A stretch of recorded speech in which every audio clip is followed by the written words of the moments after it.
Hi guys, Matt V's Movies back for another video, and today is a Matt's movie review, and the film we're going to be reviewing today is HAYWIRE, starring Gina Carano. Now this was kindly sent to me by Dan's Man Cave. He kindly sent this over to me to watch, so I thought I'd do a little review, sort of my thoughts on it, a little bit of facts and figures about the film and some trivia as well. So yeah, we're going to be doing a review today on HAYWIRE. Just before we start that review, if you're new to the channel, welcome. Please consider subscribing by hitting the subscribe button down below and hit the notification bell so you'll be informed when I upload a new video. Welcome back to existing subscribers. Hope you're all doing well and keeping safe. Please give the video a thumbs up. That really does help out the channel and really do appreciate that. Please leave a comment. Have you seen this film? What did you think of it? Yeah, so, interaction is always great on the channel. And you can also find me on Instagram. I'm over there and I post pictures every now and again. So yeah, if you don't follow me over there, go and follow me on Instagram. Right, so let's get on with the review today of the film HAYWIRE. HAYWIRE came out in 2011 and in the UK it was certificate 15. It's an action stroke thriller genre and it ran for 1 hour and 33 minutes. The release date in the UK was the 18th of January 2012 and this was directed by Steven Soderbergh. The budget was between 23 and 25 million US dollars and the box office took 34.5 million US dollars. Distributed by Relativity Media, Paramount Pictures, Lionsgate, Momentum Pictures and Overture Films. Screenplay was by Lem Dobbs. Music composed by David Holmes. Mallory Kane, played by Gina Carano, is a highly trained operative for a government security contractor. Her mission takes her to the world's most dangerous areas. After Mallory successfully frees a hostage journalist, she's betrayed and left for dead by someone in her own agency. Knowing her survival depends on learning the truth behind the double cross, Mallory uses her Black Ops training to set a trap. But when things go awry, Mallory knows she'll die unless she can turn the tables on her adversary. So this had an all-star cast. So we had Gina Carano as playing Mallory Kane, Channing Tatum as Aaron, Michael Fassbender as Paul, Michael Douglas as Koblenz, Antonio Banderas as Rodrigo, Ewan McGregor as Kenneth, and Bill Paxton as John Kane. Now to some trivia about the film. Gina Carano's voice was dubbed over with actress Laura San Giacomo's voice. Laura San Giacomo starred in Sex, Lies and Videotape from 1989, and this was also directed by Steven Soderbergh. The copyright holder of this film is Five Continents Imports. Five Continents Imports is a cover name for the CIA in 1975 film 3 Days of the Condor. At approximately 20 minutes into the film, Mallory Kane receives a book entitled Desert Assault, written by John Kane, her father. The name also happens to appear in one of the several aliases used by the fictional character David Webb, aka Jason Bourne from the Bourne series. Dennis Quaid was cast but dropped out due to a scheduling conflict with The Soul Surfer in 2011. Bill Paxton replaced him. During the filming of the beach fight with Gina Carano and Ewan McGregor, Ewan punched Gina by accident. Gina wasn't hurt and asked him if he was okay as he'd hurt his hand. The beach Michael Fassbender is walking along around the 1 hour 20 mark is the same beach that the opening scene of Grease in 1978 was filmed on. And finally, when Koblenz, played by Michael Douglas, meets the Mallory Kane, late in the film at the airport, he brings up a saying used in the auction business known as the halo effect. This refers to an item being worth more due to who previously owned it. This is simply a poetic way of saying an object's provenance.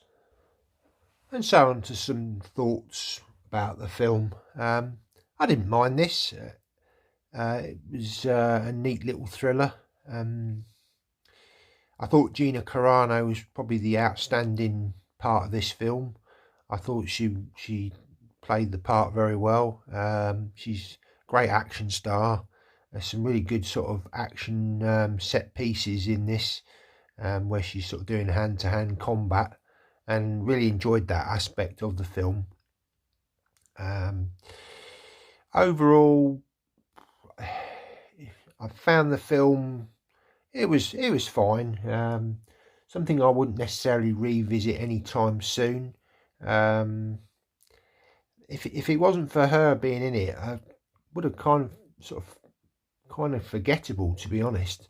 Which is a surprise, because when you look at the cast involved in this, I mean, you've got Michael Fassbender, Ewan McGregor, Bill Paxton, Antonio Banderas, and Michael Douglas. I mean, and Channing Tatum as well. With a stellar cast like that, you'd have thought this would have been a really fantastic film. Now, for many, it may well be. And I'm not saying I didn't enjoy it, but I just sort of came away feeling that a lot of these actors didn't really need to be in this film. I think a lot of these parts could have been played by kind of more unknown actors, and actually that would have elevated it for Gina Carano, I think. While she did come across very strong in the film, the main sort of cast lead in this, I did feel that with all these other sort of well-known names around her, it kind of just felt like, were they really needed? But you know, I enjoyed it, but it didn't wow me as much as I was hoping for. But I do think that the standout for me definitely was Gina Carano in this one. I thought she really held her own and came off as a sort of credible action star. I think she could really sort of produce some quality action films, because I think she's got quite a screen presence about her, and sort of thoroughly entertained by her performance. And then on to the edition itself. As I say, this was kindly sent to me by Dan's Man Cave. Really do appreciate that, Dan. And if you haven't seen that video, go back and have a look. He sent me some other films as well, which I'm looking forward to checking out. So this came with a really nice slipcase, and you can see it's an embossed cover here, so that's really nice. And obviously you've got Gina Carano there. Again, it would have been nice for her to have been sort of centre stage up here. It kind of gives you the impression that Ewan McGregor is kind of the main lead in it, but it's a bit misleading, because I would have liked to have seen her up here really, but there we go. There's the spine, and there's the back, and again we've got a 5.1 Dolby Digital, and there's also a DTS soundtrack on here, and I thought the bass was quite good on this.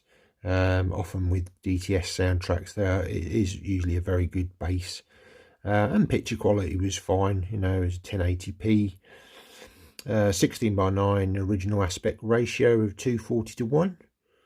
So and there are some special features on here. Gina Carano in training, I wouldn't mind checking that out actually. The Men of Haywire and Characters of Haywire trailer. So just open it up. There we've got the case, same artwork on the back and front. Open it up, and there's Dan's letter that he sent me. I'll keep that in there, Dan. And there's the disc art.